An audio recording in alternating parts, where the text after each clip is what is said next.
Hello, welcome to Bits and Biology. My name's Liz, and today I'm going to play through a solo game of Lands of the Mesozoic. I'm not going to do a full rules teach, but I will point out the difference between the solo game and the multiplayer game.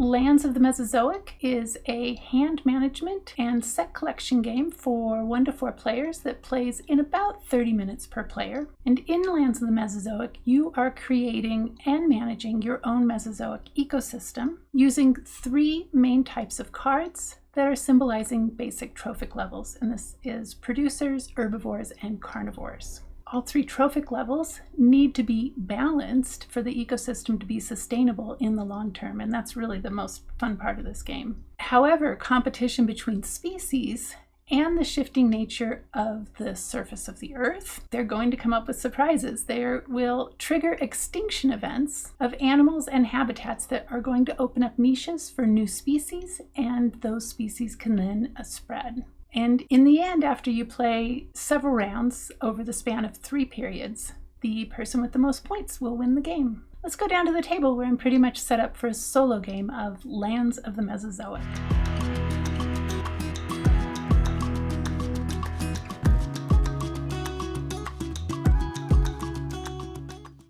Here we are, pretty much set up for a solo game of Lands of the Mesozoic. This is a game for 1 to 4 players, plays in, according to BGG, 20 to 120 minutes. I'm not so sure you could get a game in 20 minutes, but you know, it could happen, I guess. It has an average weight of 2.2 and is available for purchase on the Worthington Publishing website. We'll talk more about that in the review, actually.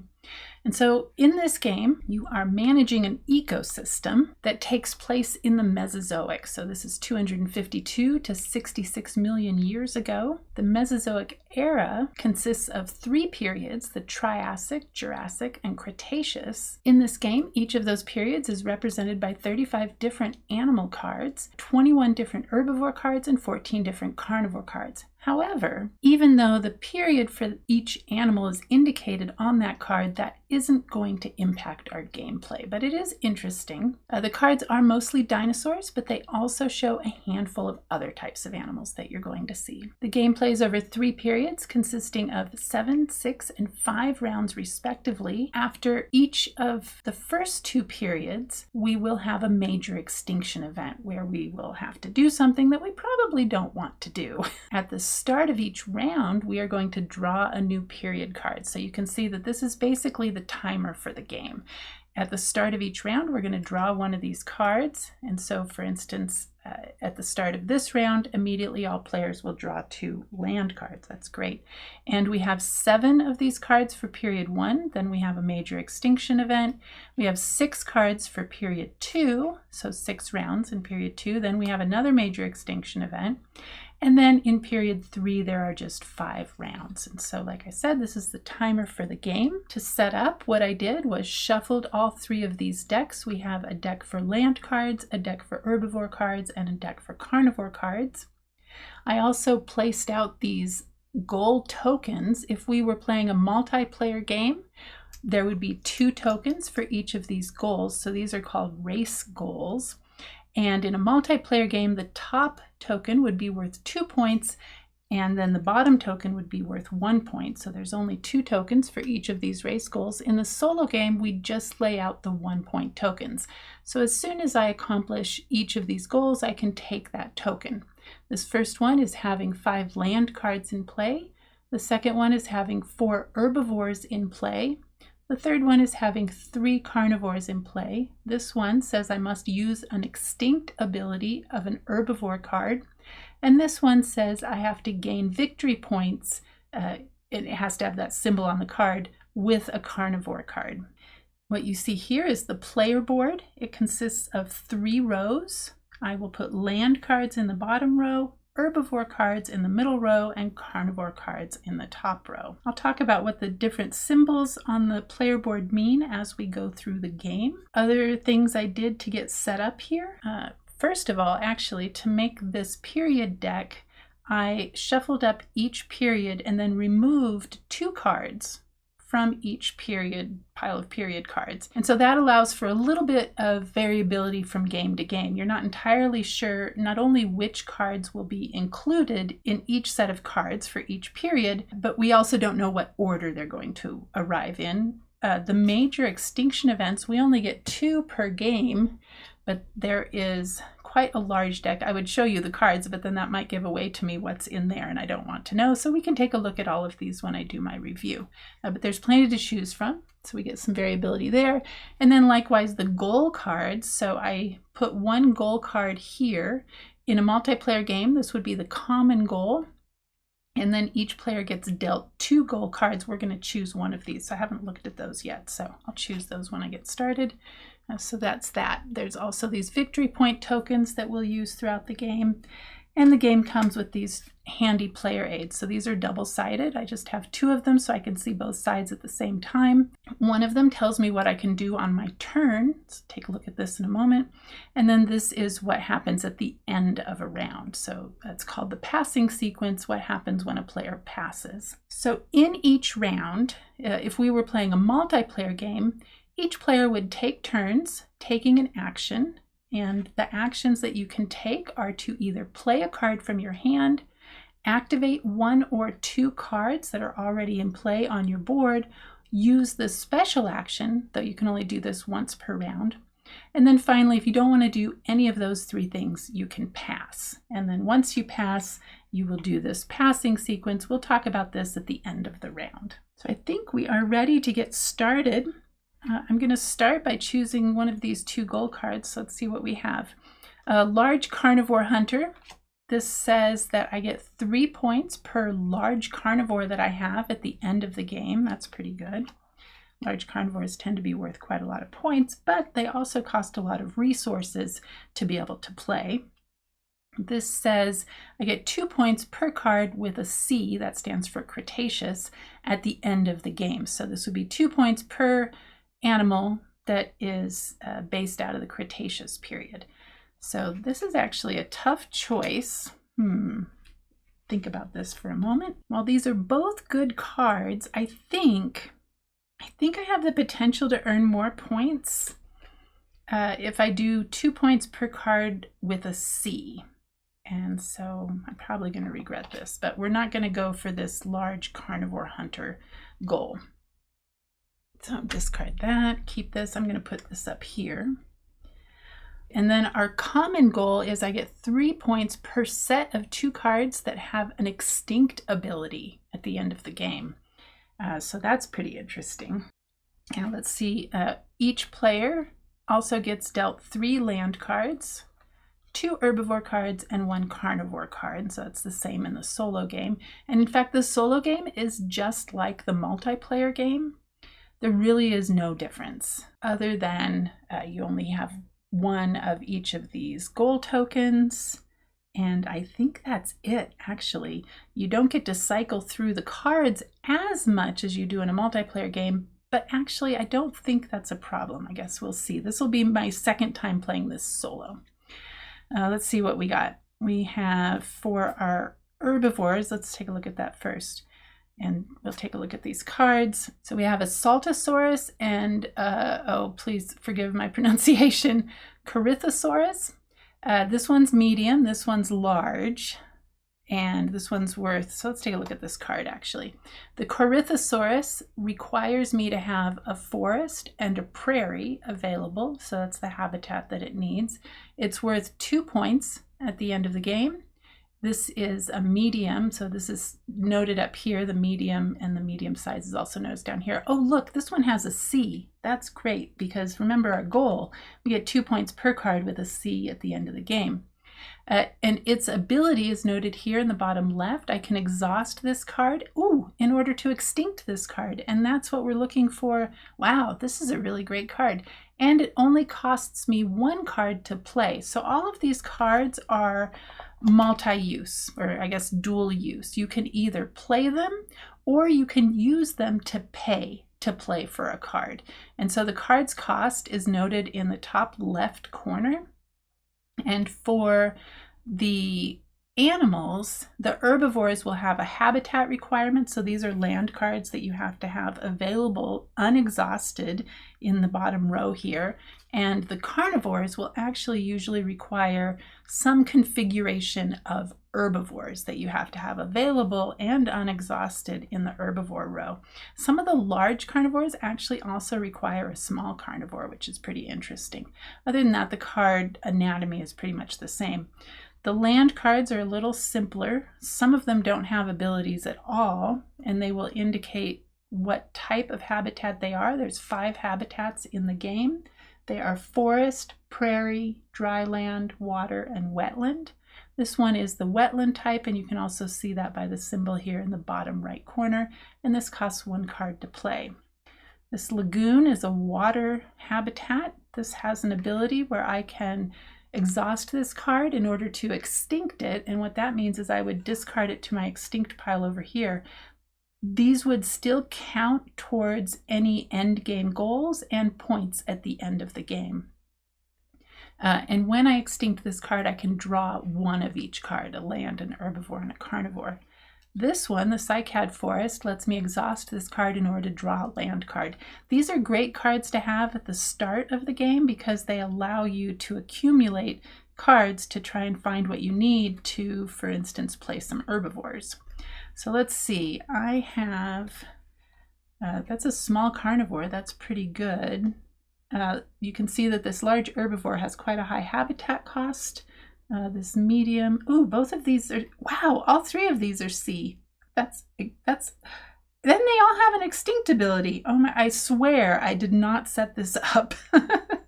That's pretty amazing. Although unfortunate because I'm probably going to have to spend at least 1 or 2 of those in order to play some things. So I guess not great that they came up like that right away. I'm probably not going to be able to play this large herbivore right away because it has quite a high habitat requirement, so we'll think about that. But I could play the medium. Now it just lets me extinct that card, which is not a great ability for the beginning of the game. It's going to be a little while before I can play this carnivore because it requires both a small and a medium herbivore to play. And I don't even have a small herbivore yet. This requires a forest and a prairie. I do have a forest, and it has a nice ability that lets me draw another land card. So I'm going to play this cycad forest here. Now I'm going to turn it a little bit diagonal. You'll see why in just a minute. And I'm not going to be able to play this carnivore very soon. So I'm going to use this, and I'm also going to use, unfortunately, wow, this is a really good card. I can exhaust this to extinct 1 of my carnivore cards in play. If I do draw a card of any type, that is a great card, but I just don't think I'm going to be able to play it right away. So unfortunately, I'm not going to hang on to it. Maybe I'll have access to it later in the game. So I'm going to pay for that cycad forest with this Saltosaurus and this Masciacosaurus. I don't know if I pronounced that right. Anyway, those go in the discard pile. Now, when I draw cards, I can draw off the top of the discard pile or off the top of the deck. Okay, the cycad forest is paid for, and it is, when it gets played, it starts out exhausted. So I'm not going to be able to use that ability in the same round that I play it. Let's see, I've also got a marsh. Now, it doesn't have a special ability, so I'm not too keen on that. I don't need either one of these yet. What I do need is a prairie. Now this does have an extinct ability, which is great for that goal there. So I think what I'm going to do is just call this round done. Oh, I didn't do this. Immediately all players draw 2 land cards. Haha. Already doing a mulligan, but that's good because one of these is a prairie card. Look at that. And it has a good ability of drawing a card. So let's play this prairie card as well. Let's see, what do I want to get rid of? I think I'm going to get rid of this marsh and this hot desert. Now these are cheap to play, but they don't have any special abilities. So I'm not too keen on that. I don't need either of them to play this herbivore right here. So I'm going to pay for this tropical prairie. It starts out exhausted. I'm going to discard these 2 land cards. Now I'm going to call this round finished. I unexhaust these cards. Then I would, if I had any herbivores, make sure that they weren't overgrazing the land. If I had herbivores, I would also have to make sure that there is at least one more land card than I have herbivores. And if I had both herbivores and carnivores, I would have to check for some balance there as well. So we'll look at that in more detail when that happens. So that's the end of the round. We will draw the next period card. Immediately, all players draw a carnivore card. Ooh, I could draw that one back, but I just don't think I'm going to be able to play that one right away. So what did we get? A Coelophysis. This is a small one, so it only requires me to have a small herbivore. That's not too bad. It's worth 2 points at the end of the game. It doesn't go towards any of my goals. However, I can exhaust.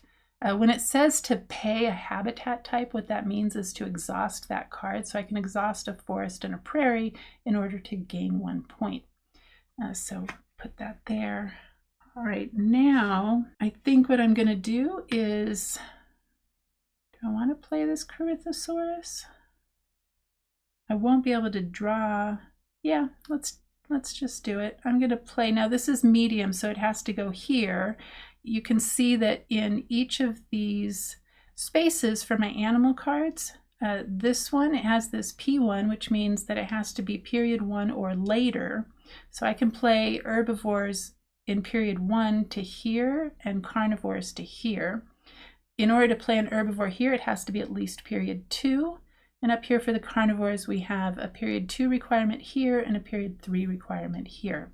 We also have size requirements for each of these spaces, so I can only place small herbivores to this space here, small or medium herbivores to this space, medium or large herbivores here, and only large herbivores in this large space. For the carnivores, only small carnivores here, small or large here. There are no medium carnivores, and just large carnivores in this last space. So I'm going to play this Corythosaurus. It's medium, so it can't go in this first space. I don't have to have a card here in order to play a card here, so I can play that right here. I could play it here as well, and we can freely move cards around in these spaces as long as they adhere to the requirements for each space. So this requires me to exhaust a forest and a prairie, so I will do that. And that starts out exhausted. And now, unless I want to discard both of these to do the special action, that's going to be the end of my round.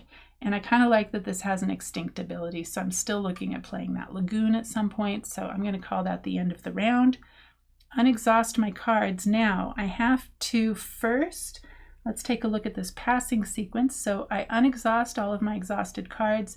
Then I check for food chain balance. So I have to have at least one more land card than I do herbivores. Check. And if I had carnivores, I would have to have at least one more herbivore than I had carnivores. So we're good there. Then I check for overgrazing. If the number of herbivores minus the number of carnivores is greater than 2, so 3 or more, then I would have to discard or extinct one of my land cards, because that indicates that the herbivores are overgrazing the land, causing damage, and therefore extincting one of these habitats. Now, keeping in mind that when I play this herbivore card, it requires certain habitats to be available to it, but you don't have to continue to have that habitat card in your land cards in order to keep that herbivore. Sort of the explanation for that biologically is that they will adapt to the changing landscape.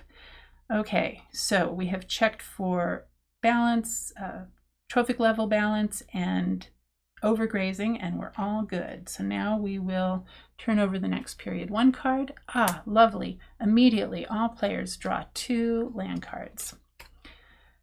Both wetlands, a bog and a swamp. One of them has an extinct ability. That's fantastic. Let's see, I don't really need either of those yet. Oh, and I don't have any cards that let me draw an herbivore card. That is unfortunate. Do any of these? Nope, this is just more of a land card. Oh my goodness.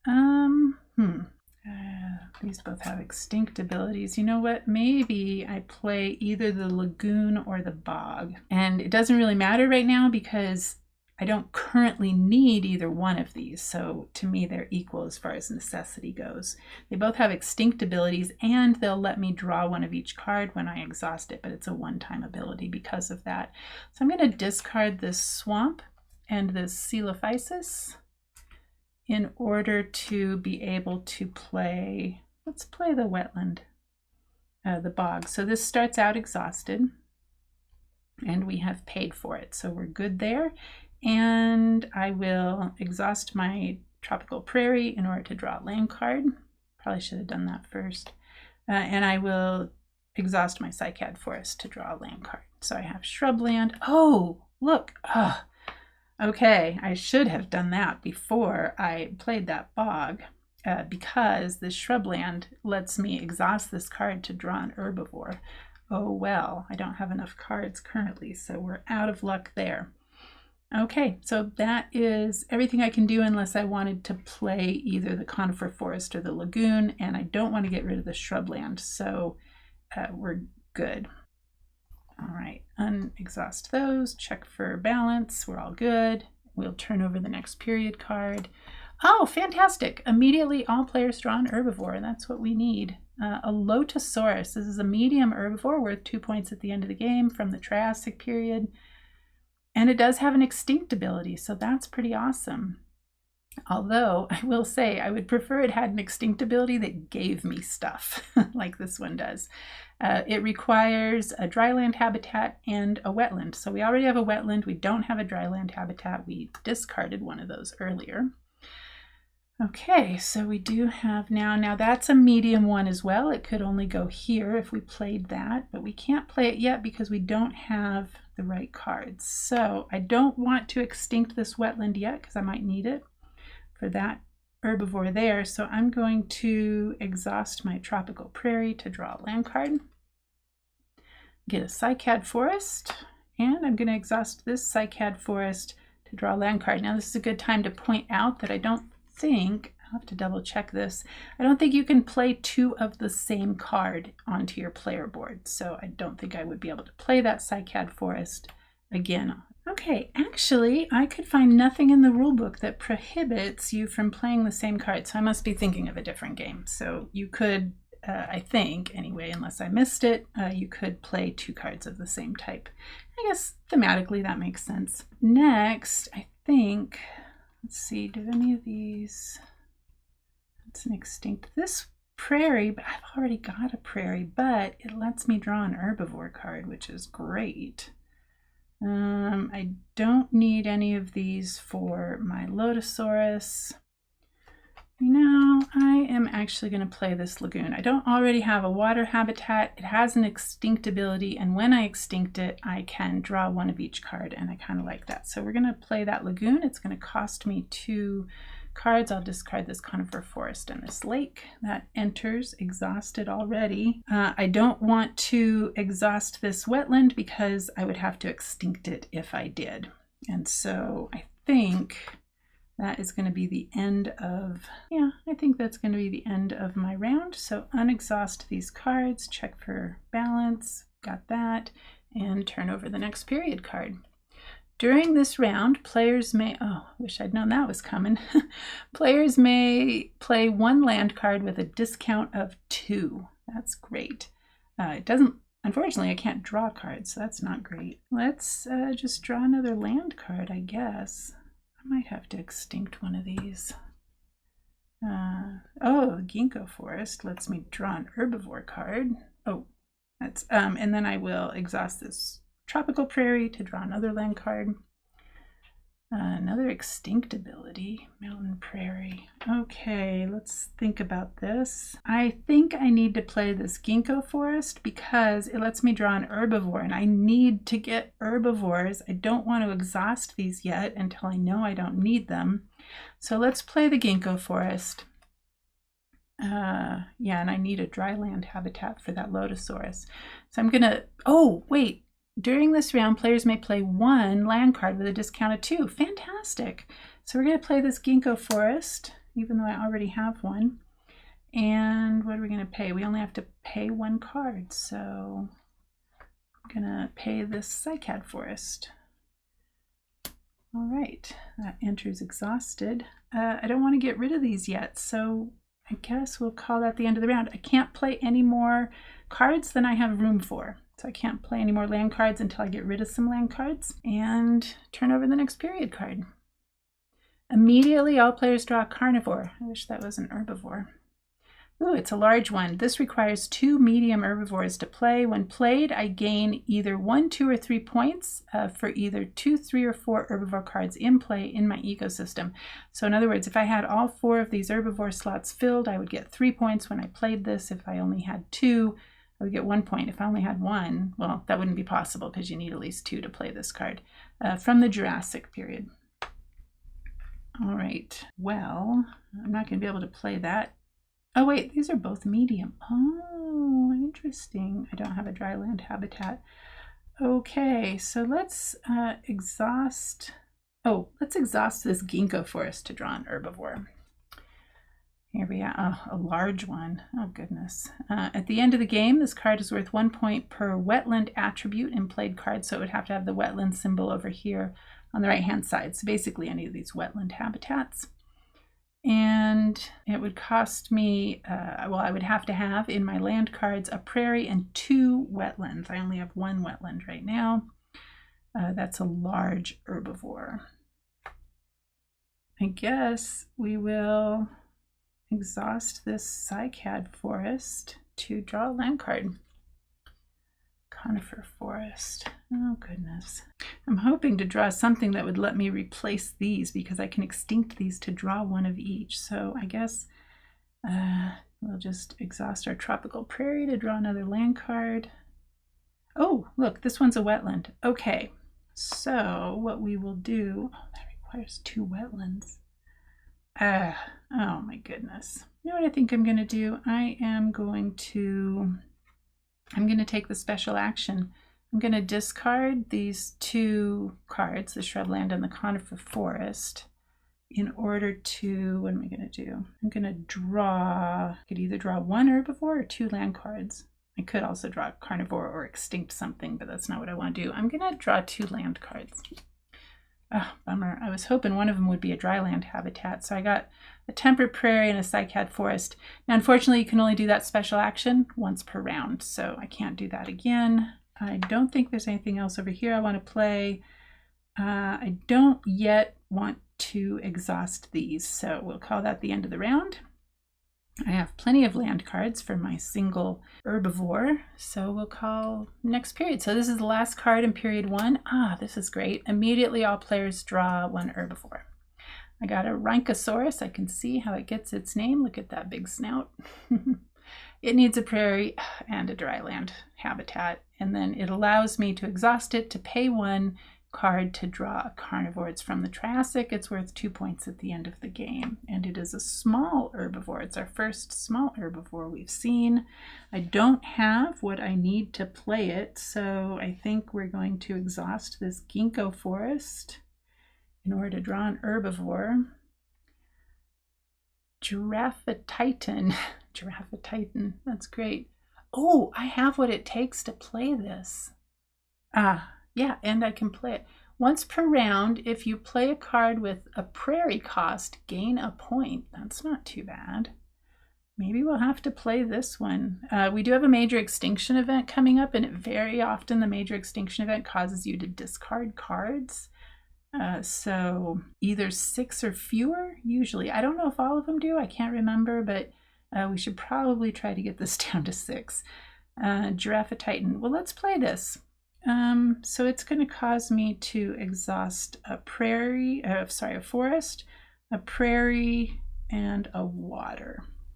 And now we can play this. It goes into play exhausted. However, its ability doesn't require me to exhaust it. This just says once per round, if you play a card with a prairie cost, gain a point. So I don't think this card would count because this does have a prairie cost, so it wouldn't count. I don't actually want to play, even if I could, I don't want to play another herbivore because that would cause me to have 3 herbivores and I have no carnivores, and that would cause trophic level imbalance, and I would have to extinct one of my herbivores. All right, so I think what I'm going to do is actually discard 2 cards. Let's discard. That's not too bad, actually. At the end of the game.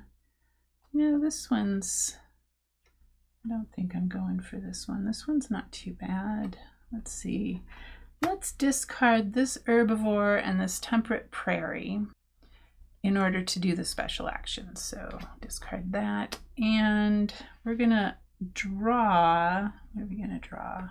I'm gonna draw 2 land cards. I know it seems counterproductive actually, but oh man, I really wanted to get a desert, a dry land habitat. It's terrible. Well, you know, I think what I'm gonna do is, oh no, I played, that requires 2 medium. I don't have what it takes to play either of these. I need another herbivore. I am going to use this ability. I'm gonna exhaust this card, which actually will cause me to extinct it, to draw 1 of each card. So let's do that. 1 of each. So we got small carnivore, small herbivore. Oh, we also got small carnivore, but that requires 2 small herbivores. Oh, which we do have, but we don't have what we need to. Oh, this one requires another dryland habitat, and we got a swamp. That's terrible. Okay, but it has an extinct ability, and it's from the Cretaceous. Okay, so we need to make some priorities here. I like that one because it fulfills 2 goals. This one fulfills 1 goal. This one doesn't fulfill any, and neither does this one. Temperate Prairie doesn't have any special abilities. I do probably need another wetland in order to play that one, so these both have the same. Oh, these are both the same. I'm just trying to decide if I do have to discard what I would be able to get. Pay 1 small herbivore to gain 1 point, but this requires 2 small ones to play, which I don't have. Okay, if we have to, I hope we don't have to discard down to less than 6. That would be terrible. Some of them do. I think there's one in there that makes you discard down to 3, which would be really awful right now. I think that's all I can do. I think I can't do anything else, so we'll call that the end of the round. Unexhaust these cards. I can scoot these over. That's fine. Now, I can't exchange these because this one's large and it's not period 2 yet, so it can't go here, so it has to stay here. And then this is a medium. I can only put small herbivores in that spot. So now let's draw our major extinction event. Yep, here we go. Every player discards down to 6 cards in hand, and then, oh, this is not good. Oh man, this is terrible. Then exhaust all of the following land cards in play. So both of my forests, I don't have any dry land habitat, so that doesn't count, but I have to discard down to 6. So I was correct to think about this ahead of time. I'm down to 6 there. I have to discard these 5 cards. So that's unfortunate, but not unexpected. All right, and now we are going into period 2. Immediately, this is awful. Players exhaust a land card of their choice. That's usually these give you things. That's terrible. What do I want to do? I don't really need that water card, so maybe I think I'm gonna exhaust the tropical prairie. Okay, and then let's see, I don't think there's anything I want to play right away. No, I can't play either of those. So I'm going to exhaust my lagoon, which is actually going to cause me to extinct it, but it allows me to draw 1 of each card. So 1 of each type of card. Okay, still don't have a dry land habitat. That's unfortunate, but that's not a bad one. Rabacosaurus? Large, yes, very large. It lets me exhaust this card to draw carnivore, but what is up with all these dry land requirements? I have never run into this before. And here we have a small carnivore, which only requires a small herbivore, which would be great, except I need a dry land habitat for that. Ooh, this one has a C. for Cretaceous, so that's fantastic. All right, well, all my land cards are exhausted. I have an overabundance of prairie over here. That has an extinct ability. I also have a forest that I don't really need. Let's discard 2 of these to do the special action. So I'm going to discard the cycad forest and the tropical prairie, both of which I already have, and draw 2 land cards. So that's the special action, can only be done once per round. Still no dry land habitat. This is unfortunate. Look, I discarded a prairie and a forest. Oh, I got a prairie and a wetland.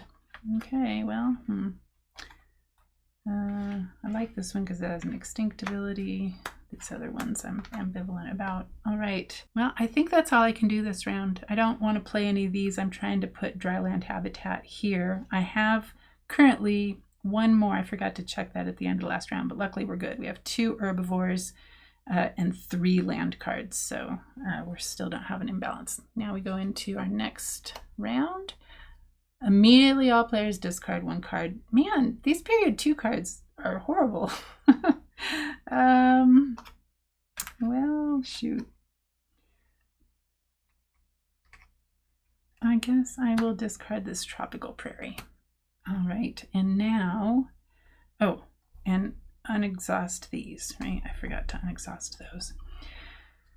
Okay, so I am going to exhaust my ginkgo forest and draw, I'm going to exhaust my ginkgo forest and draw an herbivore. Hey, look, it doesn't require dryland habitat. Forest and 2 wetland. I have no wetland, but I do have 2 wetland over here. And this is a large herbivore, which I could now play here because we are in period 2. It doesn't help me with either of my goals, but it is worth 3 points at the end of the game. So that requires a small. Let's exhaust this tropical prairie and draw a land card. Please be a dry land habitat. Nope, wetland. It's a bog, though, that has an extinct ability. That's not too bad. I like that. Let's do that. Let's play this bog. Now it's going to enter exhausted, so I'm going to discard, maybe not that one. One of these. Which one?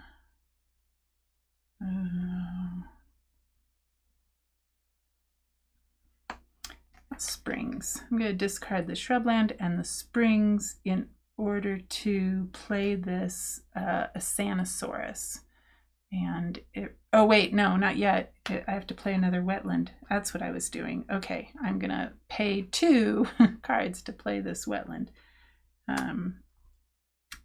Did I already pay for? Yeah, I paid for that. Okay, so now we're going to pay for this one. All right. Well, I guess I'll catch it in editing if I didn't, but I'm pretty sure I did. Yeah, because I don't have very many cards now. Let's exhaust this cycad forest to draw another land card. River. Okay, well, that's unfortunate. I don't think I'm going to do the special action. I still kind of like the fact that that has an extinct ability. Yeah, let's just call that the end of the round. And draw the next period card. Immediately all players draw a carnivore. Anserimus. I think I said that right. It's a small carnivore. Requires a small herbivore to play. Ooh, it has a C. I like that. So this one has a C. This one has a C. It's a T. It's a C. Okay, so I do have this small one. I really need to either get a small herbivore that doesn't require dry land, or I need to, and I don't want to play another herbivore until I can play a carnivore. So I can't play that Asanosaurus because that would cause me to overgraze the land. Remember, I have to have the number of herbivores minus the number of carnivores equal to less than 3, right? There can't be a difference of more than 2. What do I want to do? You know, I think I'm going to discard this and this to do a special action. Yeah, let's do that. Let's discard those to draw. No, let's not do that because I might need to extinct something. Let's exhaust this ginkgo forest, cycad forest, sorry, to draw a land card. Man, are there no dry land cards? Look at this. We've no dry land cards. Technically, you're not supposed to look through here according to the rule book, but here's my thoughts on discard piles, especially in a solo game. Knowing what is in this stack of discards requires me to remember what I have discarded. I know I've discarded at least 1 or 2 dry land cards, but other than that, this is information that I had at one point. So I'm looking, I'm just curious because, oh my goodness, I've discarded 1 dry land card, which I totally regret now. That was in my first turn, I think. And so there has to be some dry land cards in this stack. All right, well, on that note, then let's see. Oh, we don't even have river. I guess water. Here we have 1 that we could play if we could make something go extinct, which we can. But I'm going to exhaust this tropical prairie to draw another land card. You're kidding me. Conifer forest. All right. Well, let's try that again. Let's exhaust this wetland, this swamp, in order to draw a land card. Oh my goodness, what are they? They're all hanging out down at the bottom. Okay, so now I'm going to do the special action. I don't want to get rid of this wetland card because I have 2 and that's what this Asanosaurus needs. So I'm going to do the special action. I'm going to discard these 2 cards to draw 2 land cards. Please, they have to be, at least one of these has to be a dry land card. Woohoo! Okay, it doesn't have a special ability, so that's unfortunate. Oh, we have another one with an extinct ability, although another mountain prairie. Oh, that one has an extinct ability. So I probably won't get another wetland, so I don't know if I want to do that. But I do need to get rid of one of these. I should have done with the special action, huh? Well, just in case we draw a small herbivore that I can play at the start of the next round, or now if it requires just a wetland. Let's exhaust the ginkgo forest to draw an herbivore. Okay, well, now we are seeing that there is a bit of luck involved in this game. Now there is a card, I don't think I've drawn one yet, there is a card that allows you to look through discard piles. I don't know how many of those there are. This is a medium herbivore, so, and it's a T. That's not great. Well, shoot. If I had another wetland over here, I would exhaust this to extinct it to draw one of each, but I don't. So you know what? I'm just going to call that the end of that round and unexhaust my cards. I only have 2 herbivores. I have plenty of land cards, so we're all good there. Turn over the next period card. Immediately, all players draw an herbivore card. Finally, it's not bad. Blacanosaurus. Oh my goodness, this is so, you know, I wanted to extol the virtues of this game. And of course, when I do my review, I'm going to have to talk about skill versus luck. And this is the single most biggest string of bad luck I have ever had in this game. Now, keeping in mind, I think I've played this game 4 times now. I think 4 times. I've played it 1 time solo before this, and then either 2 or 3 times multiplayer, and I have never, this has not happened. This is just purely bad luck for your entertainment only. Dry land. Okay, well, shoot. Guess we're just gonna start exhausting stuff in order to draw cards. So exhaust that prairie to draw a land card. You know, I need wetland now is what I need. Oh, I should have drawn that. My silliness. I can draw that because it's at the top of the discard pile. How is that at the top of the discard pile? I guess we'll find out in editing. You know what I can do? I can discard. This does have an extinct ability, but they're both from the Triassic and they're both medium, so I can't... I don't want to play them yet because I don't have any carnivores that require a medium herbivore. That's unfortunate. So let's see. This is a hilariously unlucky game, but it is kind of fun.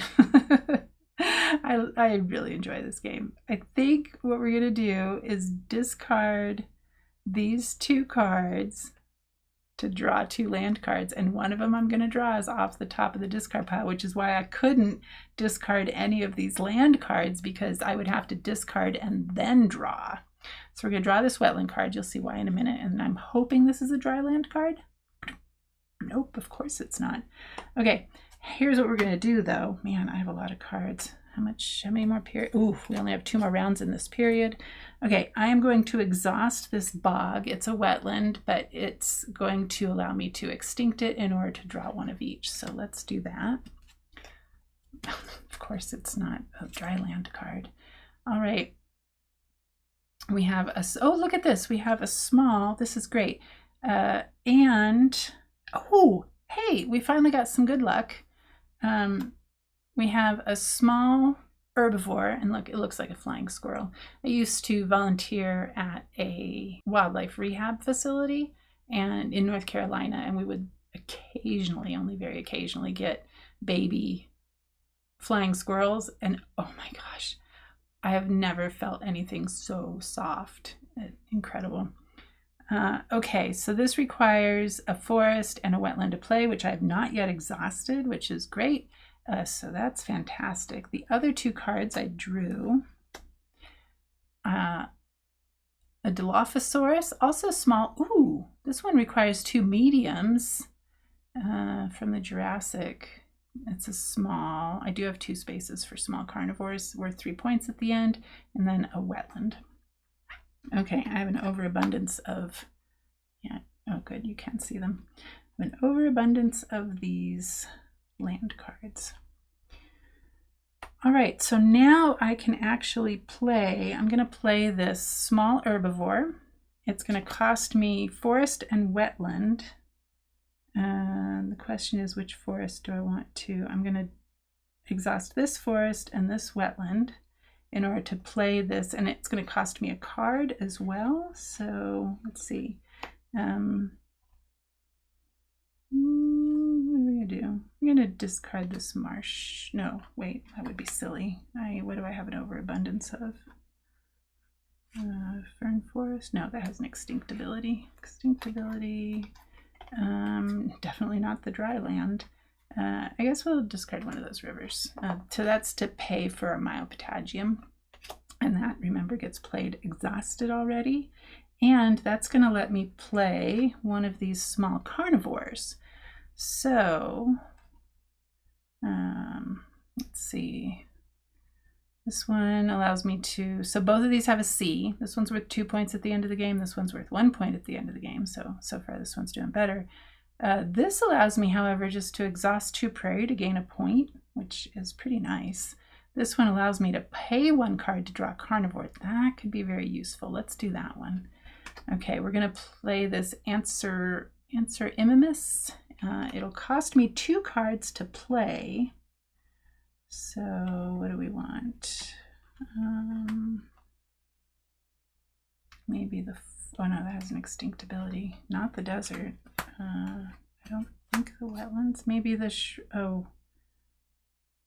Yeah. I don't know. Yeah, because we have prairie up there. So let's do we'll discard the shrubland and the river to pay for that. And actually, I'm going to put the river on top of my discards. Okay. And that enters. And I can play this because it requires, oh shoot, I can't play that yet. Here's why.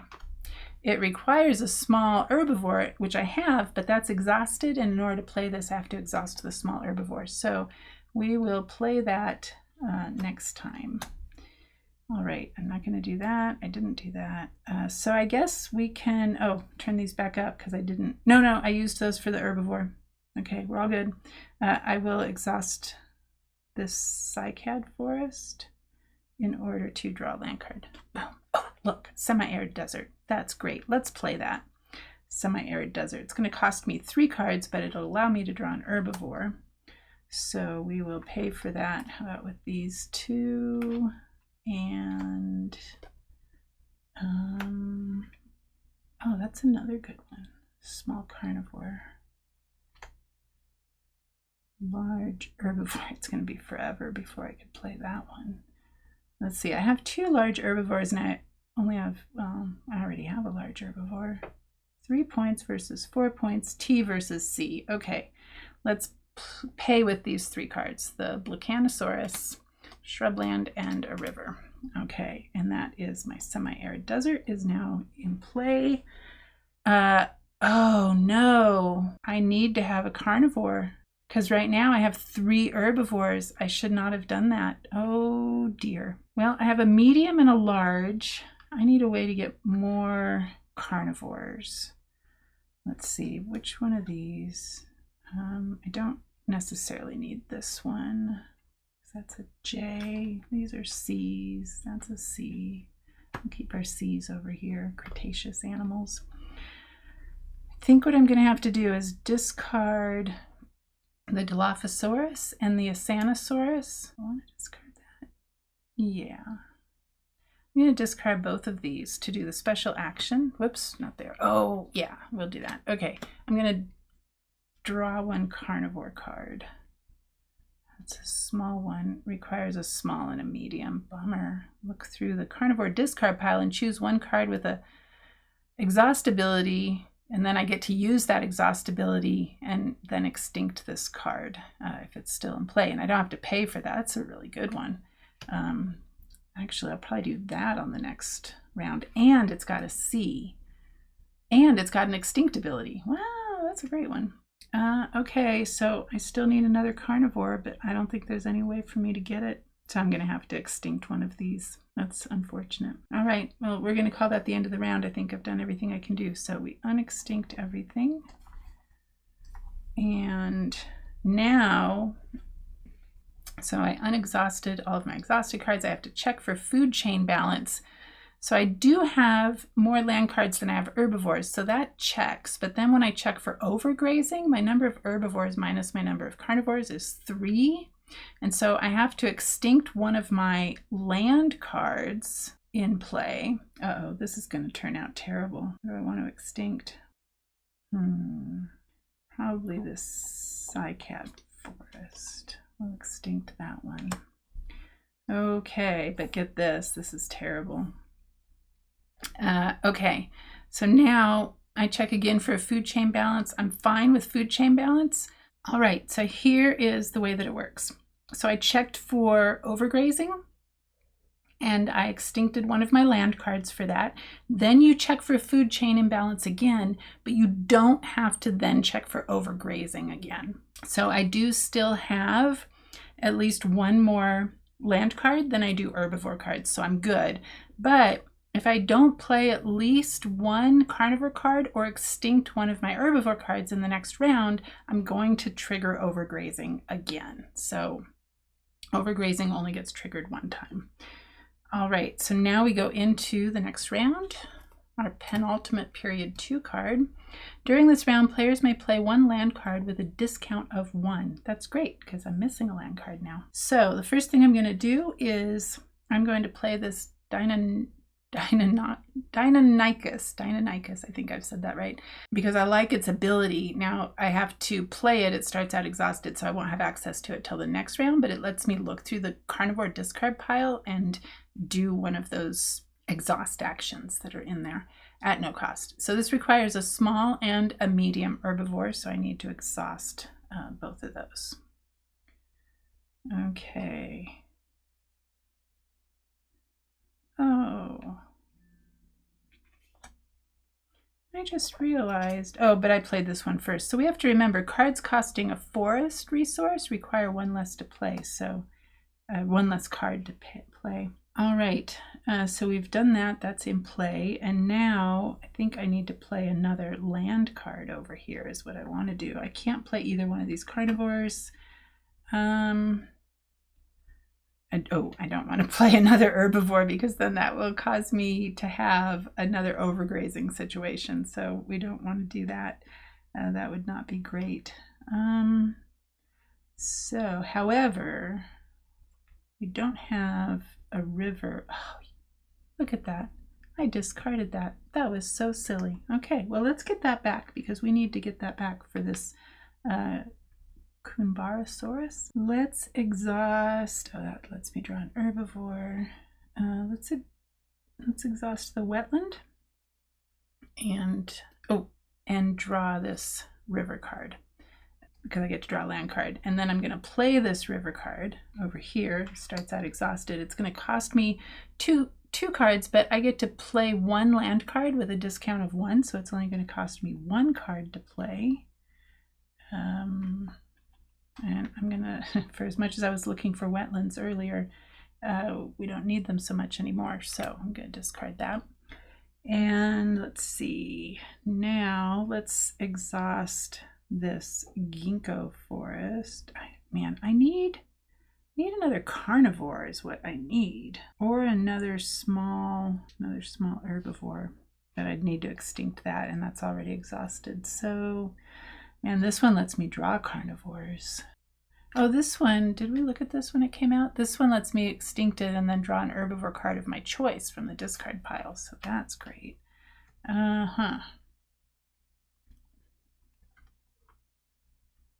You know, there has to be a gazillion dry land cards in there because there's none in here. So I think, but I need that for the Rebeccasaurus. Maybe first I will exhaust that and take a land card.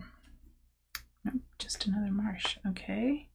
Oh, let's exhaust our dry land and take an herbivore. Medium. Look, it needs a dry land card. Man, so unlucky. But I can extinct this card. So where I've gotten unlucky with the dry land requirements and lack of dry land cards, I have certainly been drawing a lot of these extinct ability cards, which count towards that goal. And so far, so you can always look through your extinct pile, that's in the rules. So far I have 3 of them in my extinct pile, and one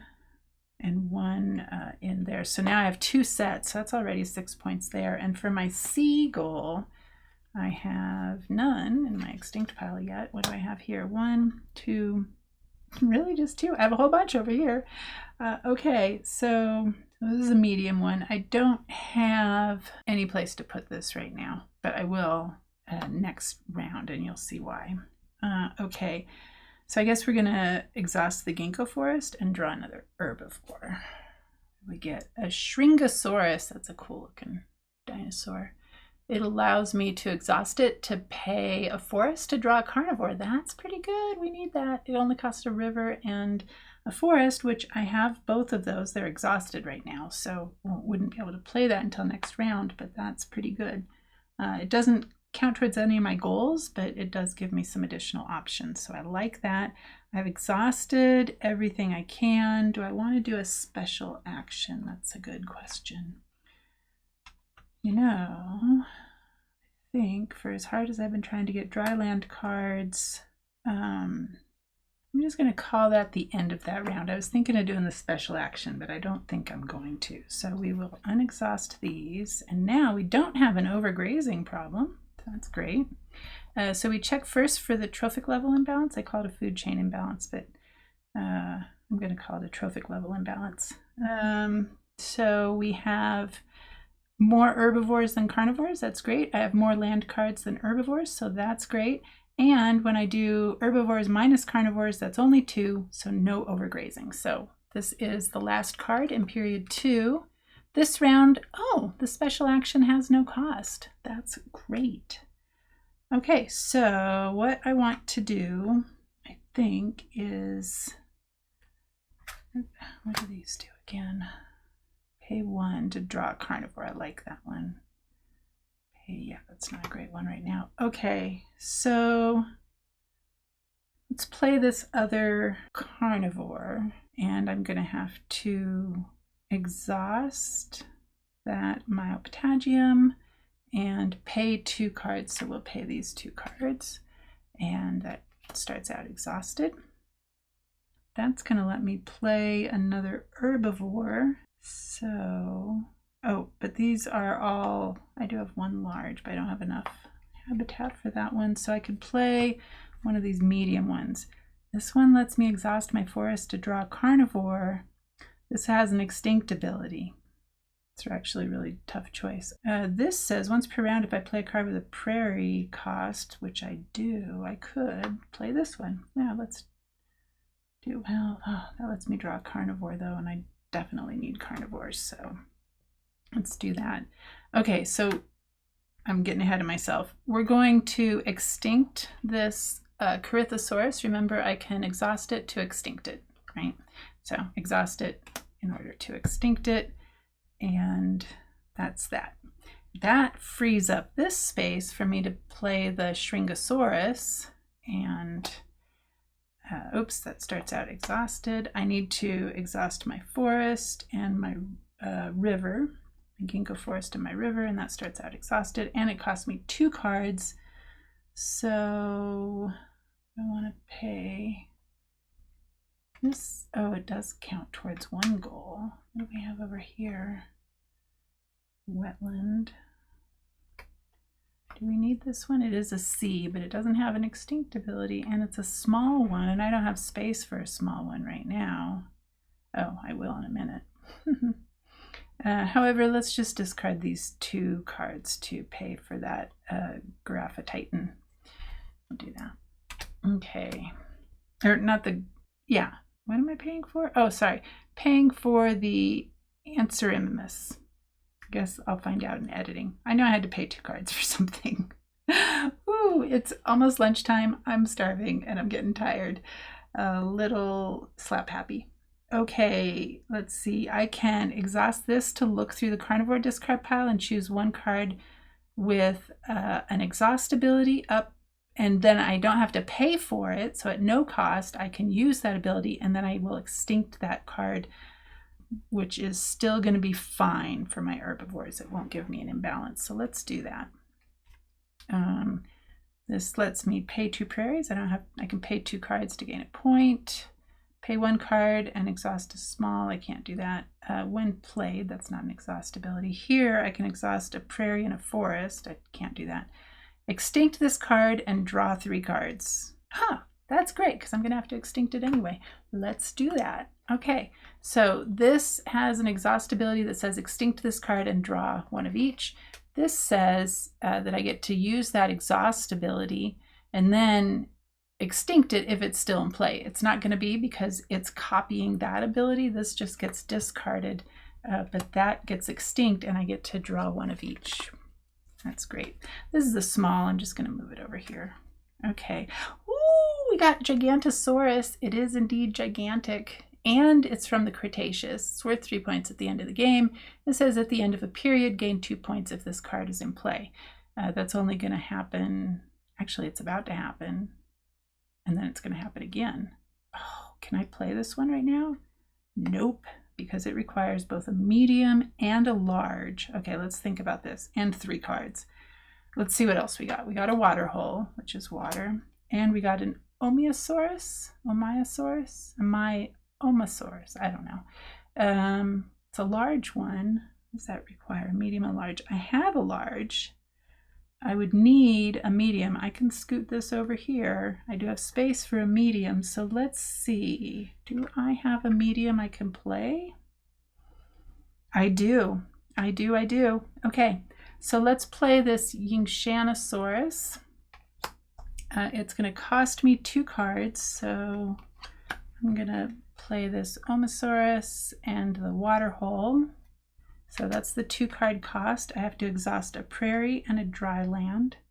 Finally used my dry land. And that, oh, but it enters, oh dear. And that's going to cause an imbalance, a food chain imbalance. Nope, not doing that. Give me back my cards. Undoing that.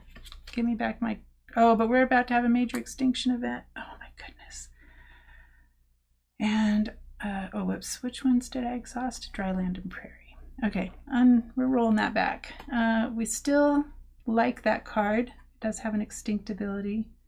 This has both an extinct ability and a C. That's just a C. That has an extinct ability. We like that Gigantosaurus. Worth 3 points at the end. I'm not going to be able to play at this period because there's no way to have a medium dinosaur available to me. Okay. Well, I'm probably going to have to discard down to at least 6 cards. So right now I have 9. So I need to somehow use 3 of them. Now what I'm going to do, let's see, I want to play that one. first I am going to exhaust that prairie to draw a land card.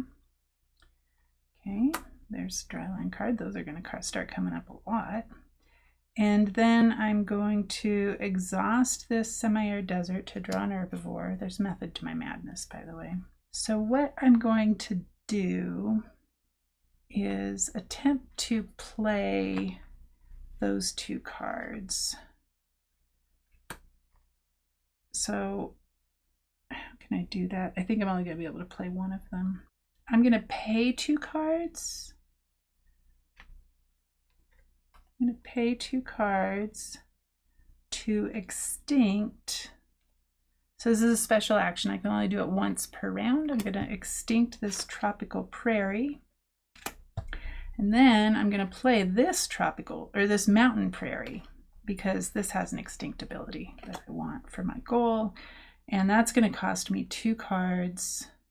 This doesn't go towards any of my goals. Neither does this one.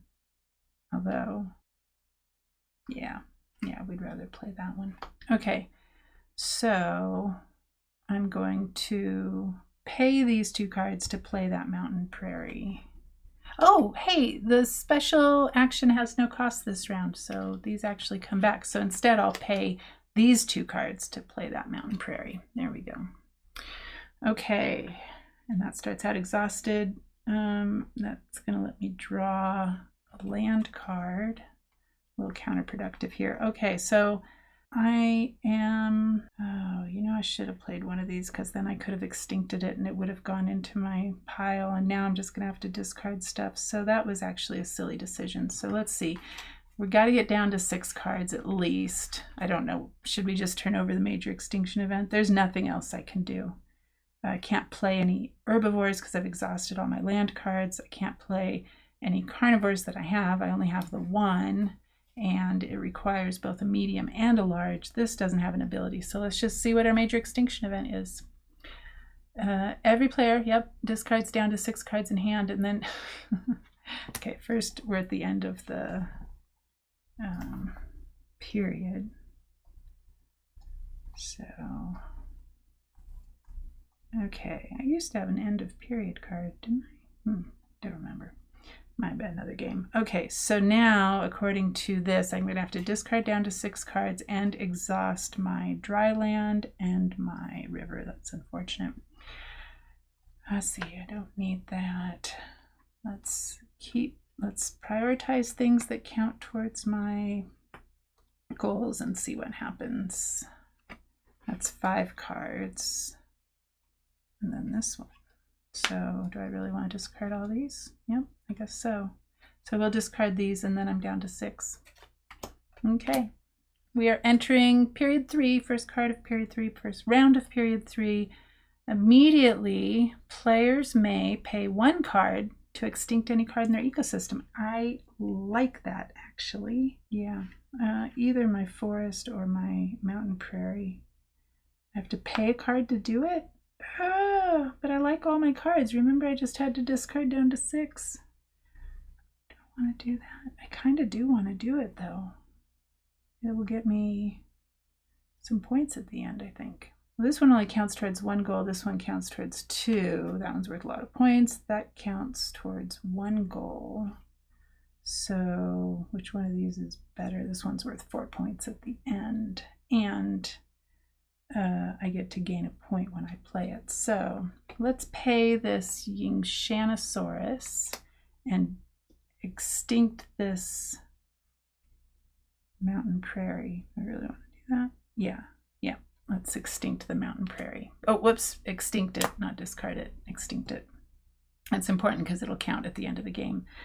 Okay, and now I will play this Gigantosaurus. It's gonna have to exhaust a medium and a large herbivore and pay, I have to pay 3 cards. We better get some cards first. Are we gonna play a herbivore this round? Nope. Okay, so we're gonna draw an herbivore.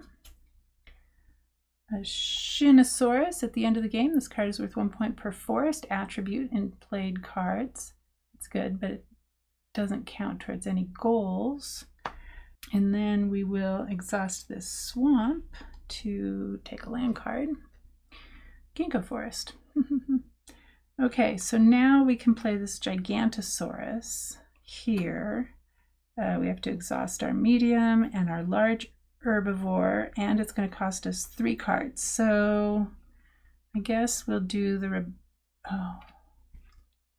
So this one counts towards 2 goals. That counts towards 1 goal, but this is worth 1 point, and that one's worth 4 points. So, and we have a place to put that. We don't have a place to put this. So we'll discard these 3 cards.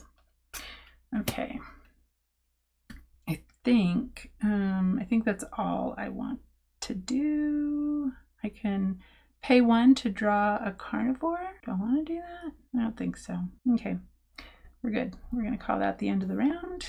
Now we do have to, oh good. Oh good. I thought we had an imbalance. Okay, so first we check for trophic balance. We have more herbivores than carnivores and more land cards than herbivores. Then we check for overgrazing. Our herbivores minus our carnivores is just 1, so we're good. Now we go to the next card in period 3. This round, abilities of herbivore cards have no cost. That's great. I only have 1 that has a cost, but that's okay. I can draw a carnivore card for that one. I don't have what it takes for that Rebeccasaurus. Let's do this. Let's exhaust my Shringosaurus to draw a carnivore card. And I don't have to exhaust my forest for that because it has no cost. So we'll draw a carnivore. Do we want that one? Costs a small and a medium. Nope, I've got a small and a large. Let's see. Large. Ooh, this costs 2 mediums.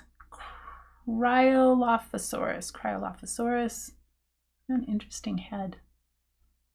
Worth 5 points at the end. When played, I draw a carnivore and an herbivore. That's a really good one. Requires 2 medium herbivores, which I no longer have. I have 1 medium herbivore in play. I don't have any over here, unfortunately. I don't know what happened to all of them. I have no dry land. Did I discard a dry land? Oh, look at that. I did. Why did I do that? I thought I didn't need it. That's unfortunate. Okay, well, I guess maybe we'll just play that card. Pay that card to draw a carnivore. What do we want to do? I guess I better draw an herbivore. So should we exhaust the ginkgo forest or the semi-arid desert to do that? I guess let's do the semi-arid desert because we've had a lot of cards with that cost, so I feel like there can't be that many more. We'll draw an herbivore. Well, it wouldn't have mattered. It requires a forest and a semi-arid desert. It does have a C, so it counts towards that goal. It allows me to look at the top herbivore card of the deck, and if it has an exhaust ability, Triceratops may copy it at no cost and then discard that card. That's pretty good. Unfortunately, I can't play it right now, but it is medium, and I need another medium to play that one, so that is good. Right now, this one's not serving me too well. So knowing that, let's, oh, don't want to play our fern forest yet. Let's exhaust the ginkgo forest and draw another herbivore. Another medium, requires dry land and river. Does not count towards any of my goals. It's a Scelidosaurus. Allows me to pay a card to draw a carnivore. Not too impressed with that one. It is worth 2 points at the end. So we will exhaust that swamp to draw a land card. I'm basically just trying to get currency right now. Another ginkgo forest, and we will exhaust our river to draw another land card. Oh, look, this one has an extinct ability. Cold desert. Ew. Okay, yeah, let's play the cold. Oh, we don't have a prairie out here right now. We would need a prairie for that one. Okay, gosh. Okay, well, I'm gonna play this mountain prairie, and I'm gonna pay for it using, yeah. So play the mountain prairie sideways. Cost me 2 cards: ginkgo forest and the Scelidosaurus. Blah. Getting all tongue-tied. So paid for that. That's all good. This one lets me pay a card to draw a carnivore. That seems like a good idea since I Don't really need this one. I mean, it's worth 4 points and it counts towards a goal, but it is 2 deserts and a prairie, and I just don't, oh man, I don't think that's going to happen. Well, yeah, it might. Let's just call it the end of the round. Call it the end of the round.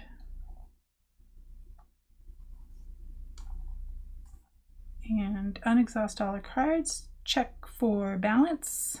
So we have more herbivores than carnivores and more land cards than herbivores. Number of herbivores minus carnivores is 1, so we're all good. Draw the next period 3 card. Immediately, all players may pay 1 to draw an herbivore. I don't think I need an herbivore. Yeah, I don't think I need an herbivore. I would be discarding an herbivore to draw an herbivore. That doesn't seem right. Okay, I am going to play this Triceratops though. So I'm going to scoot that over. I can do that. I'm going to exhaust a forest and a dry land to play this Triceratops sideways. And, oh, no, never mind. It cost me 3 cards. We need to get 3 cards first. I always forget that. I get so excited. So we're going to need the forest and the dry land. So let's leave those alone. I need to draw a land card. Mostly just trying to get currency right now. Now we're getting lots of dry land cards, but that's not unexpected. Draw another land card. Oh, prairie. Oh, we have prairie now. Okay. And then, oh, extinct this card to draw 1 of each. I don't think I need to do that. Okay, so now I'm going to play the Triceratops. I will exhaust my forest and my dry land to play it, and it's going to cost me 3 cards. I'm going to pay these 3 cards. Okay, and now I can't play the Cryolophosaurus. What is that? Cryolophosaurus. I can't play this yet because that medium is exhausted, so I can't play that one because I have to be able to exhaust my forest to play that one. Oh, cards costing, I forgot about this. Cards costing forest habitat require 1 less card to play. That was my Triceratops, so I'm actually going to take back this Rebeccasaurus that I paid for that one. I'm sure not the first time I've forgotten it, I'm sure. How many rounds do, ooh, we only have 2 rounds left? Okay, well, do I want to exhaust that? Don't have prairie over here to replace it. That's unfortunate. So maybe I don't want to do that yet. So we're just going to call that the end of the round. And that's good. And turn over the next period 3 card. This round, oh, abilities of small carnivores. Cards have no cost. That's great. So since it has no cost, I'm probably going to end up using that one. So let's not forget that. Now I can play this Cryolophosaurus. Oh, I didn't check for balance. Did I check for balance? I don't think I did, but we're good. So I have more herbivores than carnivores, more land than herbivores, and herbivores minus carnivores is 2, so we're all good. Okay, and so now I'm going to play this Cryolophosaurus. It's going to require me to exhaust both of these medium herbivores. That's all I have to do. Oh no, I keep forgetting that I have to pay cards. Okay, I need, oh whoops, these are still up, sorry. I need to get cards to pay for that. I don't want to use those. So I'm gonna exhaust that to draw an herbivore.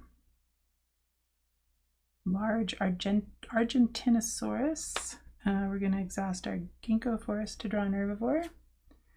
At the end of the game, it's worth points for river habitat or water habitat. We're going to exhaust our swamp to draw a land card.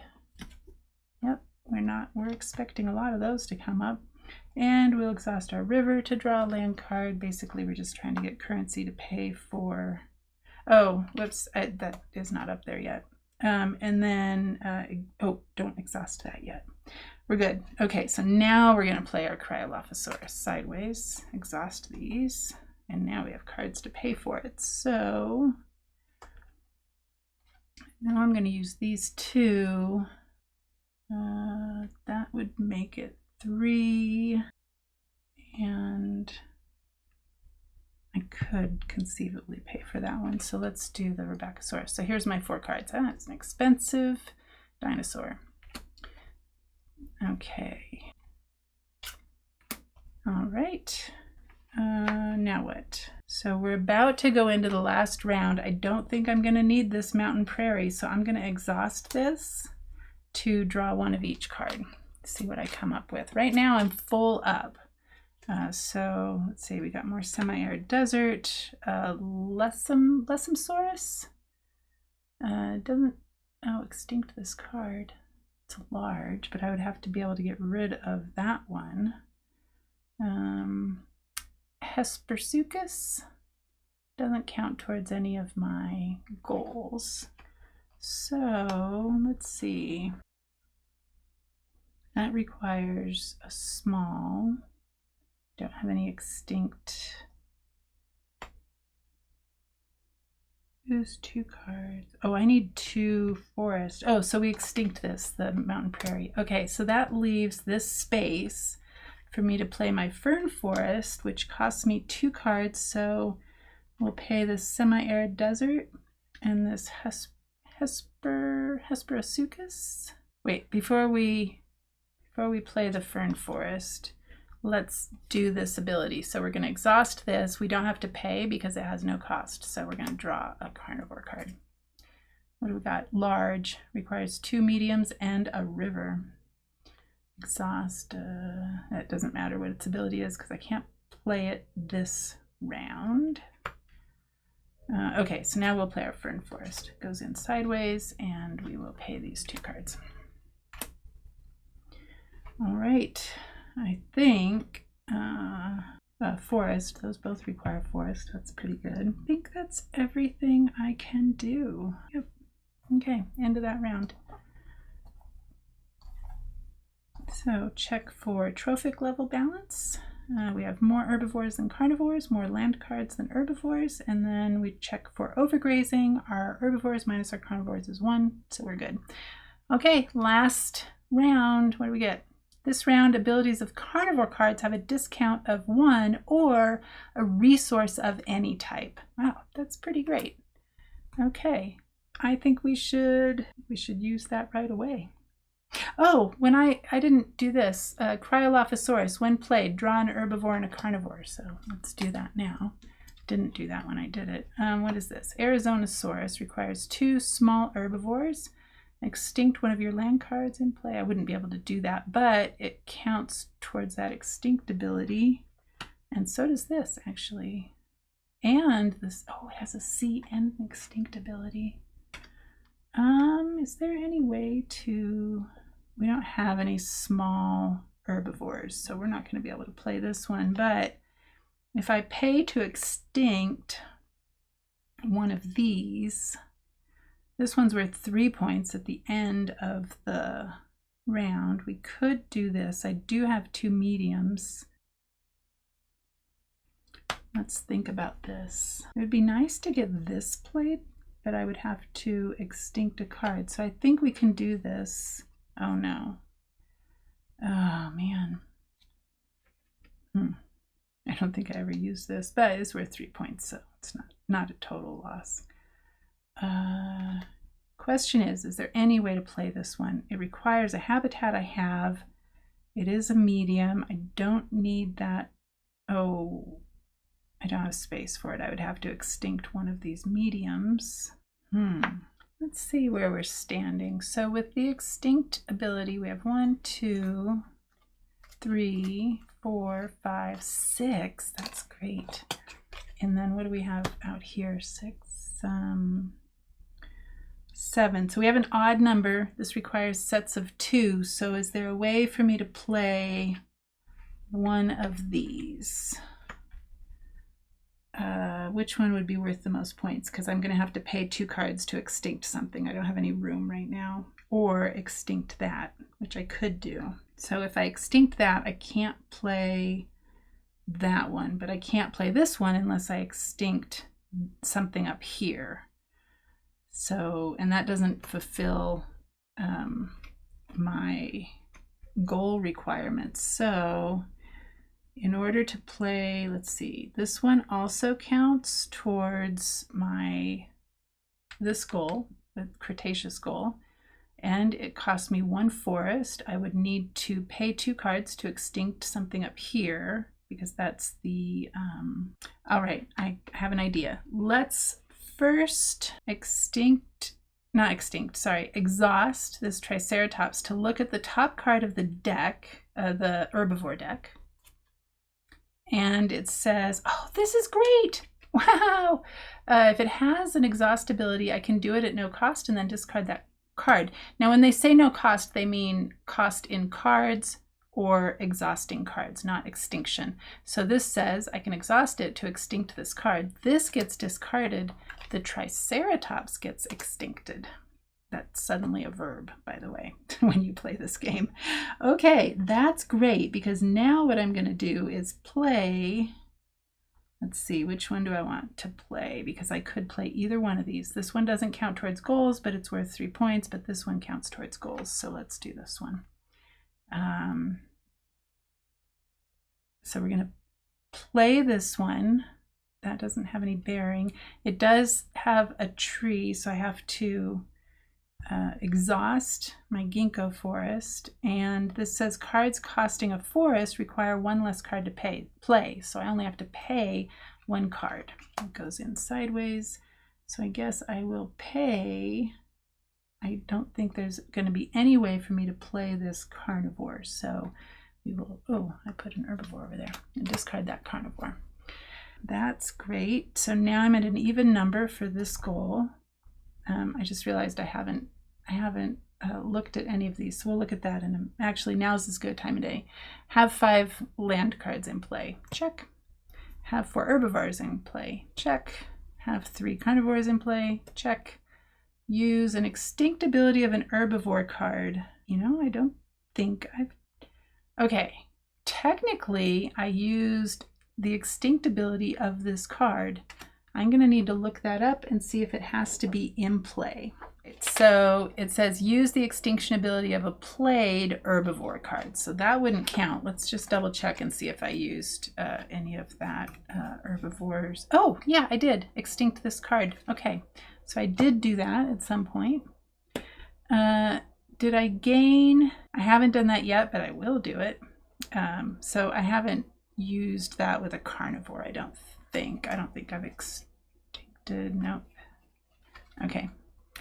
Now I'm going to, do I want to extinct that card to draw 1 of each, or I can exhaust it to draw 1 carnivore. Either way, it gets exhausted. Not done my special action yet, so I could still extinct something up here to play something over here, except I can't play this carnivore because I don't have 2 small herbivores. I have available to me a small, a medium, and a large. Could play. Okay, I think what we're going to do is exhaust that fern forest to draw 1 of each. Okay, what did we get? We got a large one. Ooh, look at this. Okay, this is great. Now, it doesn't count towards any goals, but it is worth 3 points, and it's a carnivore, the Erythrosuchus. It will cost me a small, medium, and a large herbivore, and it only costs me 1 card. So, let's see. That's a possibility. This is not a possibility. That's not a possibility. That's no longer a possibility because I've exhausted my forest. This I technically could still play. I could technically still play that one. Don't need to play that one. So I have 4 cards I can use as currency and 3 cards that I could play. This is going to go extinct because I exhausted it. And so it says then I extinct that card to draw the 3. So now I have space available here. So here's what we're going to do. I'm going to pay 2 cards. What do I want to do? Yeah, I'm going to pay 2 cards to extinct. Let's see, this is a large, so one of these 2. Those are both herbivores, yeah. I'm going to extinct this Cryolophosaurus, so it's going to go extinct. And the 2 cards that I paid, that was the special action that I can do once per round. And now I'm going to play this Erythrosuchus here, so that goes sideways. It'll cost me a card, So I'll play this Arizona, or pay with this Arizonosaurus, and I will have to exhaust these 3 herbivores. Now I am going to play this cold desert. This might not make a difference. I think this is going to give me an odd number of these, but that's okay because I now have an imbalance, although imbalances actually don't really matter at the end of the game. So before I do that, these don't have a cost, so I may as well draw a carnivore, although it's a little late. I can't make anything go extinct up there. May as well though. Yeah, that required 2 mediums, so that wasn't going to happen. So let's just play this cold desert. Cost me 2 cards, so we'll play those, pay those. And have I done everything? Drawing land cards here isn't going to do me any good. Drawing an herbivore card I don't think is going to do me any good because I can't extinct those. I've already done my special action, so I think I've done everything I can, and it is now the end of the game. We don't have another major extinction event, so here's what we do. I'm just going to turn these all up. So now we're doing end of game scoring. Oh, it's at the end of a period. I gain 2 if this card is in play. So get this. I gain 2 if that card's in play, and that gets me this. I gain victory points with a carnivore ability, so that gets me that token. So I fulfilled all of those. This I'm just going to discard because these cards in your hand don't give you anything. So at the end of the game, they tell you to separate cards by type. So I'm just going to put them all into one pile, and then we're going to put them out overlapping. So I actually don't think we need to do the land cards overlapping. If we do, I'll do that. But so for the herbivores, I'm just going to speed through this. All right, so first we are going to count points on the cards. I have 27, 29. I have 29 points on cards.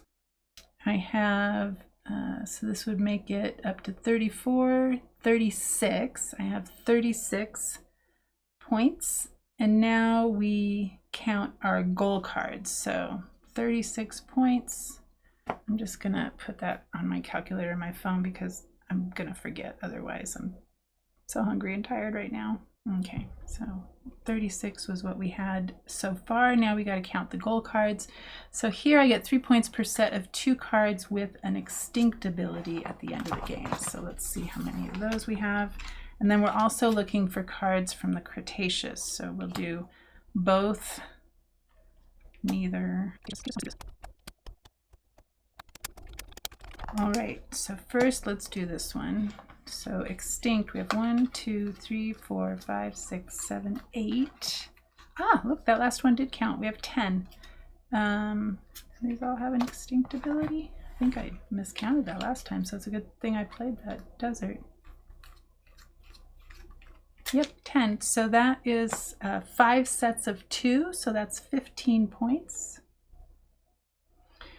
And then these ones weren't worth anything. And then we have 2 points per card with a C. So all of these have a C. 1, 2, 3, 4, 5. So that's another 10 points. 61 points. 61 points. That is not great. Yesterday when I played this solo for the first time, or maybe it was the day before yesterday, I got 79 points, and I thought, well, here, I'll show you why. And I thought, well, that's not great because I exceeded expectations. So 61 points is Argentinosaurus. So I'm trying to get 70 victory points or more in order to, win. So I'm at the, what is that, 1, 2, 3, 4th level there. So that's not too bad. And then if you've consistently you're getting over 70 points, or if you just want to challenge yourself on a different level, there are all of these additional achievements that you can check off for the solo game to make it more interesting. So for example, I did this already, claim all 5 race goals in a single game, claim 3 race goals during period 1, play 9 or more small herbivore cards in one game. How many did I play, just out of curiosity? Small herbivores. Did I really just play one? No. I know I played. Wow. I just think I just played one small herbivore. There's none in this pile. Huh. That's interesting. So that would be play 9 or more small herbivore cards in one game. That would be tough. So anyway, there's all of those. So that is Lands of the Mesozoic. So now for my review. So like I said, this plays 1 to 4 players. It says 20 to 120 minutes, so 20 minutes to 2 hours. I'm looking at recording time here. And so we'll just say if I hadn't been talking through all my turns, probably 75 to 90 minutes for the solo game, maybe. Definitely for the multiplayer game, you're probably looking at a 2-hour game. I will say that, well, first of all, let me just say I love this game. I really enjoy this game. I like balancing the 3 trophic levels. I like the fact that the cards turn over, that there's different ways to make the cards turn over. That's really fun, you know, being able to accumulate cards over here in the extinct pile to count towards goals. That's and end game points. That's really interesting. And, you know, even though this was a solo game, these are the only land cards we didn't see. Let me see how many of these are desert. That's not too bad. Not so many, 3 of them. I don't know how many there are of each. I'm assuming the habitats are sort of equally divided. We didn't see most of the herbivore cards. We probably saw about half of the carnivore cards. So you don't see as many of the cards, but in a multiplayer game, any one player is only going to have access to probably about as many cards as we had access to. So I don't think that's necessarily a bad thing. It has lots of variability. We have all of these major extinction event cards. We have tons of goal cards. They did not skimp on those. In fact, let's lay these out so you can see what some of these are. Our major extinction events. So I think every one of them, every one of them you're going to have to discard. Oh, this one, you only have to discard 1 card from your hand. That's not too bad, because if you had like a couple times, I think I had like 9 or 10 cards. And I had to, for both of mine, I had to discard down to 6 for both of mine. So those were the 2 that I had in the game, or those 2 right there. So lots of variability there. They cause you to exhaust cards, so that can throw a monkey wrench in the works. These ones just have you discard. That's down to 3 cards in hand. Wow, that's a meteoritic impact. This has you exhaust all your herbivore cards. This one isn't too bad. Every player discards 1 card in hand, exhaust carnivore cards. Anyway, so there's variability in your major extinction events, so you really don't know what's going to come up. You know you're going to have to discard something. I didn't know there was one where you only had to discard 1. 2 points per, we have 2 points per card costing 3, 1 point per set of 2 cards costing 2. We're looking for land cards, specific attributes, types of dinosaurs. Cards with a victory point ability, cards with a J or a T. So lots of variability in the goal cards. Some of them seem to be, they're just, you know, variations on a theme, but that's not too bad. They all seem reasonable, so that's pretty good. The artwork in this game is amazing. So the artwork was done by Sergei Krasovsky. I'm probably saying that wrong. He's a Ukrainian paleo artist. And he actually won the Society of Vertebrate Paleontology's John J. Lansendorf Paleo Art Prize in 2017. Obviously deserved. He's very good. And so I think that was a smart move to get a paleo artist to do the art for this game. I mean, really, these cards are just amazing. The detail on the animals is incredible. They just kind of almost come alive off of the cards. So definitely smart move on the part of the designer to hire a paleo artist to do the artwork. The mechanisms in this game, the way it all comes together is fantastic. The cards work together really well. There is a fair bit of luck sometimes. You saw it, especially in period 1, where I was desperately looking for dryland cards and wasn't getting them. But at the same time, I was getting a lot of cards that counted towards my goals.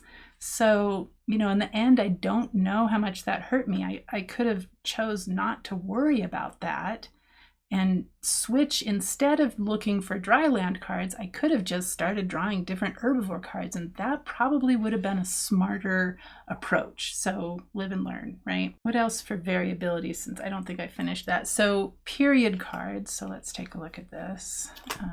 Period cards we have. So every time you're gonna take 2 period cards. So for 3, these are basically things you can draw or have no cost, it looks like.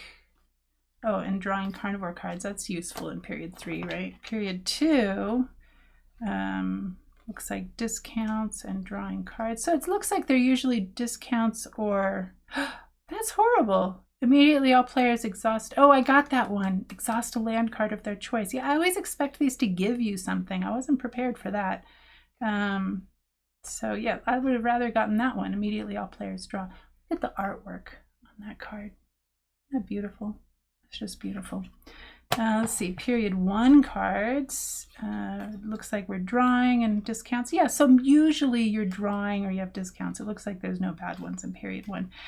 So always in putting together the period deck, you're going to take 2 out of each of these stacks. So you don't always know what's coming up. So that's pretty good. The goals over here don't change, but there's 5 of them. This is really fun. I like the way the mechanisms work together. I like the puzzle of it.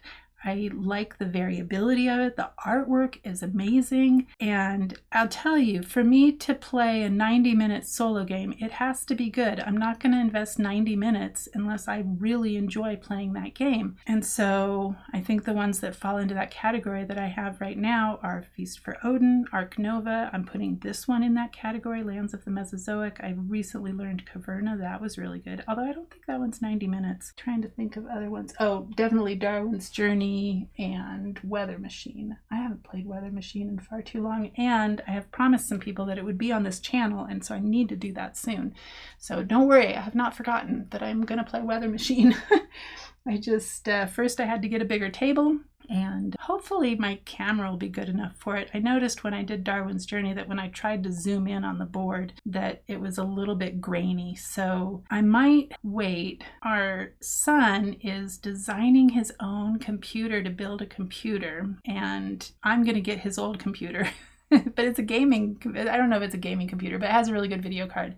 So maybe then I can take advantage of the 4K ability of this webcam.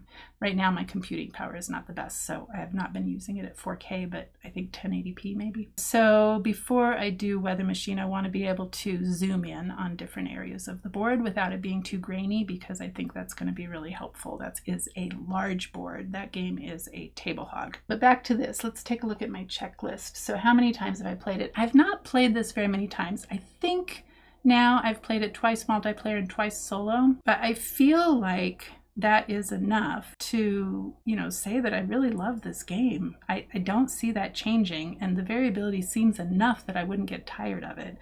So there's that, and it plays great both solo and multiplayer.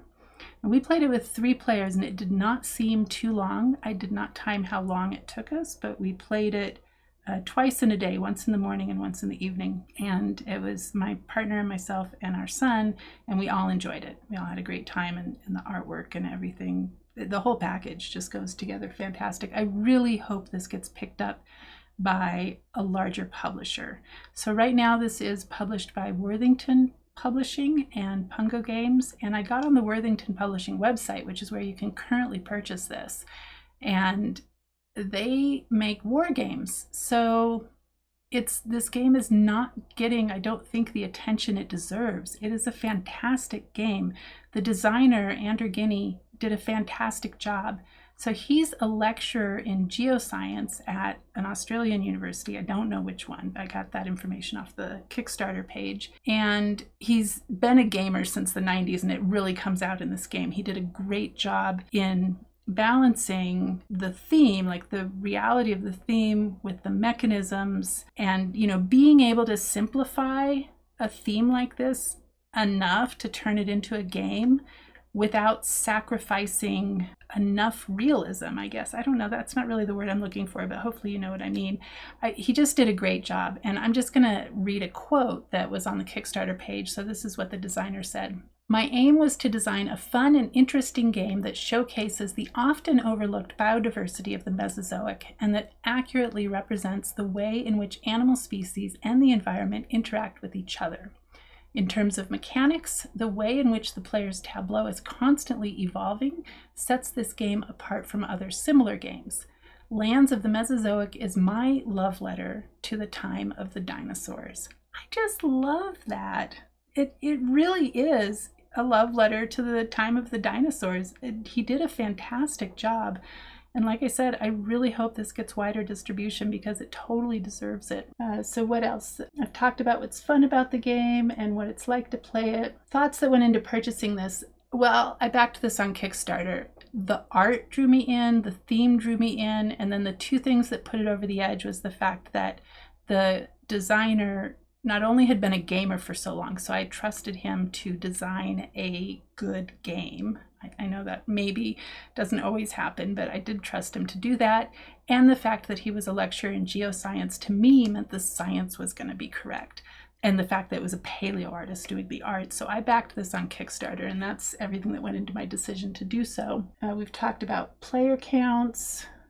Between turns, you really are, in the multiplayer game, you have a lot of thinking to do between turns. So I don't think the downtime, at least when we played multiplayer, I never felt like there was too much downtime. And our son, I don't remember him wandering away from the table much. So that is usually my barometer of how much downtime there is in a game, because he cannot abide by downtime at all. Will wander away from the table. He'll come back. He doesn't go too far, and we let him do it. I mean, I'm not going to make him sit in his chair and be miserable. But I don't remember him getting up from the table at all. So that I think the time between your turns you spend planning for your next turn. And there's really not that much downtime because, kind of like terraforming Mars, you're only doing one quick action on your turn, and then it goes to the next player, and you keep doing that until somebody passes. Decisions on your turn, just right. I think there's just the right number of decisions. And the fact that you are taking turns one after the other, taking these short little turns one after the other, you can do multiple things in a round. And then there's multiple rounds in a period, and there's the 3 periods. So I think the decision space of this one is fantastic. The visual appeal, I think I've gone on and on about that. And the art really does contribute to the overall positive experience of this game. Definitely the visual appeal is fabulous. I think it's definitely got a bit of table presence. It does not have table presence as far as the components themselves outside of the artwork. But once you have cards laid out on your, I'm just going to randomly put these out here. At least follow the rules though. Small, medium, large, medium. Somebody walking by a table at a convention, seeing these cards out on your player board, the artwork has got to capture their attention, right? I mean, that's just fabulous. Look at that. That's great. Length, it's a longer game. This is not going to be a game that we would play, for a quick game on a weeknight. I don't think you're going to very often get a game of this in under 90 minutes. It's going to take more plays to really know that for sure. But I think it's definitely at least a 90-minute game. I definitely think 2 hours is the max. I don't see even a 4-player game really taking more than 2 hours. So I think that's an accurate estimate of the playtime. As far as player interaction goes, it is a little bit of multiplayer solitaire. There is no direct interaction. I can't undo something somebody else has done. I can't even really get in their way. The only way that happens is racing towards these goals. So you do keep an eye. These goals are nice in the fact that they do cause you to keep an eye on what other people are doing so that you can try and beat them to those goals. But it's all indirect. The player interaction is all indirect. They might take a card you want off of the discard pile, or they might cover up a card. That certainly has happened in the multiplayer games. But other than that, everybody has their own player mat. So if you're not somebody who enjoys multiplayer solitaire and the theme does not call to you, then this might not be the game for you. But if you don't mind multiplayer solitaire, or if the theme really calls to you, then I really urge you to check this one out. Now, it's a little on the pricier side right now. I think the retail price on the Worthington Publishing website is $70, which, including shipping, is about what I paid for the Kickstarter. As far as that being worth it, the components themselves, no, right? the cards are good quality, but they're not fantastic. In fact, I actually already noticed that these cards are already getting little, I don't know what you call those, they're almost like chips. So I'm probably going to want to sleeve at least the period cards because of the way that I shuffle them, just to keep those looking okay. But they're good quality cards. I mean, they're definitely not flimsy, right? They're thick enough. I think they are linen finish. Yeah, okay. But, you know, to me, what you're paying for here is the fact that the designer probably poured a lot of his time into designing the game and paying for the artwork. You know, to get art of this quality, you have to pay your artist a reasonable amount of money, and I think that was money well invested. So I think if it got picked up by a larger publisher, they probably could get the cost down just because of economy of scale. Right now, I think the cost is high because they probably did a smaller print run of this. I think there were only 500 and some Kickstarter backers. So that may cause you to ask, well, why are you doing this video then? I'm doing this because I love this game. I really hope it gets picked up by a larger publisher that can bring the cost down and expose it to a wider audience. I think that would be fantastic. To go on about quality though, the cardboard components are good quality. There's even artwork on the other side. This is the other side of the goal board. If we look at this player board, let's do that. There actually is artwork on the other side. So isn't that fabulous? So that's artwork on the other side of the player board. And then this side is covered in artwork, and the component quality is great. Folds in half to go into the box.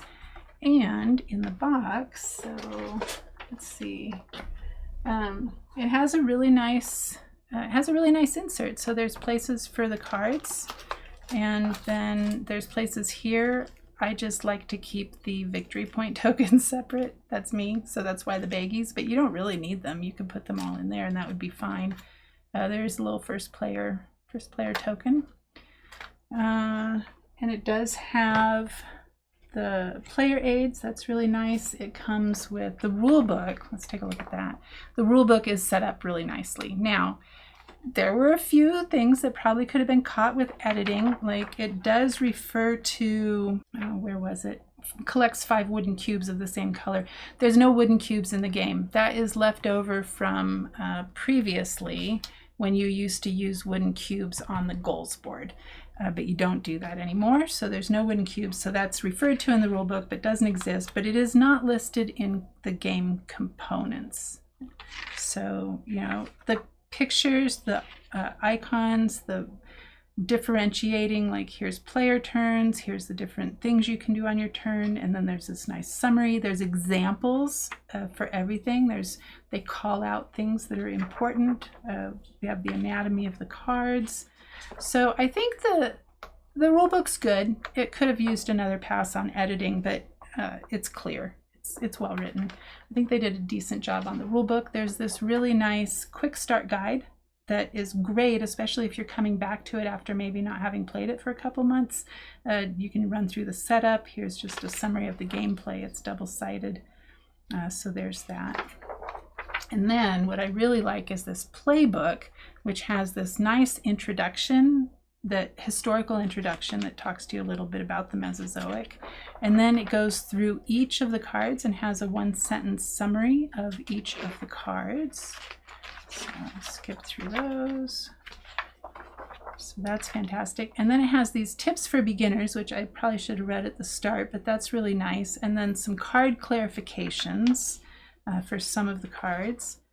And then these frequently asked questions are in the very back of the playbook. So talking about playing cards, food chain imbalance and overgrazing. These are probably questions that came up maybe during play testing and hopefully are actually answered in the rule book, but maybe needed clarification, or these were questions that people just, sometimes they misinterpreted or something. You know, although I will say, can I check the contents of the discard piles beyond the top card? This says normally no, although some abilities allow you to do it. I always house rule that because, you know, you see what goes into the discard pile. So I say you can look through it. Now, in a multiplayer game, maybe you'd say no just because time, right? So there's that. So I think they did a good job of that. The complexity is just about right. It's a 2.2, the weight on Board Game Geek, and I think that's about right. I don't know that I would introduce this to my mom. Honestly, if it were a different theme, if it were birds, I probably would introduce it to my mom, but I don't think this theme would capture her, so I don't think that I'm going to introduce it to her. As far as luck versus skill, you saw a lot of that if you watched the playthrough. There is a bit of luck in what you draw from the card deck, but here's the thing. You're drawing a lot of cards from the deck, and so the skill comes into knowing when to pivot, and I didn't pivot early enough, I don't think. I got too hung up on cards that required this dry land habitat, which I didn't have and was having trouble drawing to, and I should have just given up on and started drawing more herbivore cards. So I think that there's ways to mitigate the luck. You just have to be smart about it, right? And not get tunnel vision on your goals. You have to be able to pivot. There's a lot of tactical thinking in this game, a bit of strategy, definitely, but definitely a lot of tactical thinking as well. As far as is it challenging or easy, it's not easy, but it's not overly complex either, right? It's not a Lacerda, that's for sure. It's medium. I'd say it's a medium weight game. Uniqueness, it's a tableau building game. So in that sense, it's not unique. The cards they're multi-use. You use them to pay for things. That's not unique. Certainly the fact that you're looking for different symbols on the card, also not unique. I think the designer was accurate in saying that the unique thing here is that the cards in your tableau cycle out, right? There's ways to get rid of cards in your tableau, but they don't leave your points pile, right? You have them over here. I think the theme is pretty well integrated with those mechanisms. So it's not totally unique as far as mechanisms go, but unique enough to be interesting. And certainly the theme is unique. Now, we have games about dinosaurs, but to my knowledge, this is the only one that I've played anyway that is scientifically accurate and still a good game. You know, we've played Draftosaurus, I play Dinosaur Island Roarin', right? You know, those are sort of goofy themes, right? Dinosaur zoos and humans existing at the same time, right? Not at all scientifically accurate, but lots of fun. Nevertheless, I do enjoy those games.